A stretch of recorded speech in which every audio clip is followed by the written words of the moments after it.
আহ আল্লাহর কি রহমত! দেখেন প্রিয় দর্শক, কত সুন্দর লাউ হইছে। এই শহরে এই ৭ তালার উপরে এরকম দূষিত পরিবেশের মধ্যে রিসোর্স খুবই সীমিত রিসোর্স নিয়ে এইরকম একটা লাউ ফলাইছি। শুধু এরকম না, আরও অনেকগুলো লাউ ফলাইছি। এটা আমার কাছে একদম স্বপ্নের মতো মনে হয়।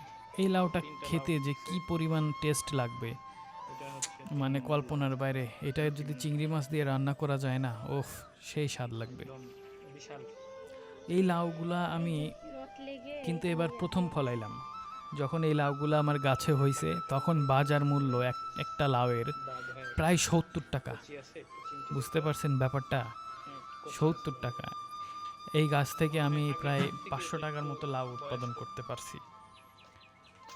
৫০০ টাকার বেশি হবে তো কম হবে না।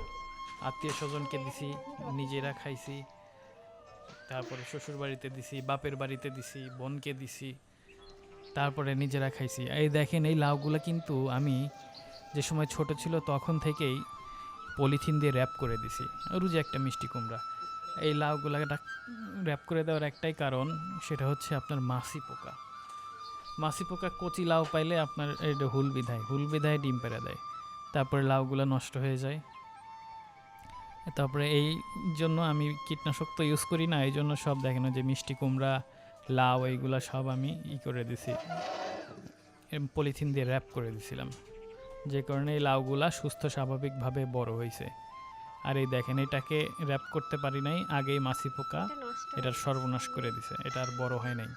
যদিও এই লাউগুলা একই সময়কার। তো আজকে আর দেরি করবো না, এই লাউটাকে আমার ওয়াইফকে বললাম যে তাড়াতাড়ি এটা রান্না করো, এটাকে ভাতের বদলে দুপুরে এটা খাওয়া হবে। তো বউ আমার এটা নিয়ে আসছে, নিয়ে এসে সে এটা কাটিকুটি করতেছে। আর এইদিকে দেখেন আমার ছেলে তার মাকে লাউ কাটায় হেল্প করতেছে। সে একটা হাতে রেখে দিছে যে মায়ের যাতে কষ্ট না হয়। এদিকে আমার বউ সুন্দর করে, মানে খুশি মনে এত খুশি হয়ে লাউ কাটতেছে যে মাথাই নষ্ট। মানে কি বলবো তাকে, আমি এরকম খুশি খুব কমই দেখি।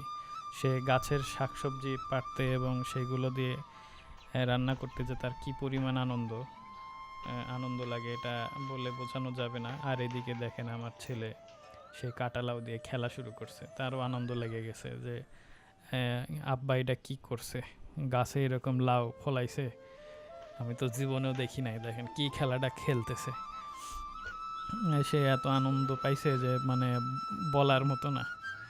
আসলে এরকম লাউ সেও হয়তো জীবনে দেখে নাই, জীবনে কি দেখবে, তার বয়সই মাত্র কয়েক মাস, 10 মাস হবে তখন।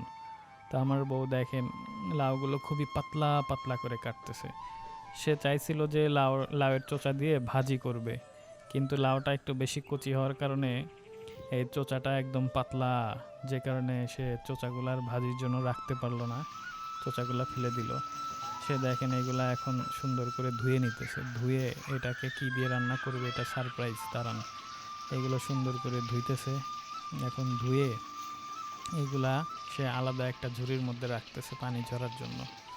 আপনারা কমেন্টে বলেন যে লাউ হচ্ছে আপনার ফালা ফালা করে 4 টুকরা করে নিয়ে তারপরে ধোয়াটা ভালো, নাকি এরকম কুচি কুচি করে নিয়ে তারপরে ধোয়া ভালো। তো আমার বউ তো আমাকে সারপ্রাইজ দিছে, মনে করছিলাম লাউ এমনিই রান্না করবে, এখন দেখি যে সে একটা স্পেশাল জিনিস দিয়ে রান্না করতেছে। তো দেখেন কি তল থেকে কি বের হয়, দেখছেন মাছের মাথা বের হয়ে আসছে। তো এরকম একটা রুই মাছের মাথা সে আগে কষায় নিছে, কষায় নিয়ে দেখেন, ও শাল কি একটা হয়েছে দেখেন, মনে হচ্ছে কাঁচা আদা রান্নায় খায় ফেলি, কি টেস্ট। আরে ভাই, এটা যখন আমি খাইছি মনে হয়েছে যে আমি বেহেস্তে আছি, উঠতেছি খালি। ঠিক আছে, আপনারাও দেখেন,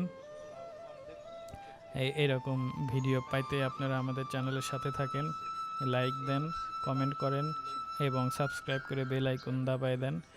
এরকম ভিডিও দিতে থাকবো, চ্যানেলটা নতুন, সবাই বেশি করে সাপোর্ট করবেন।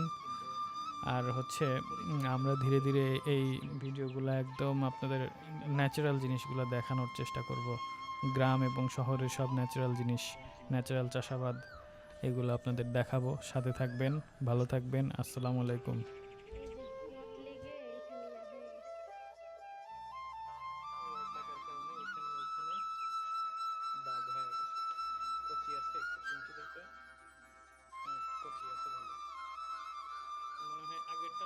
একটু বয়স্ক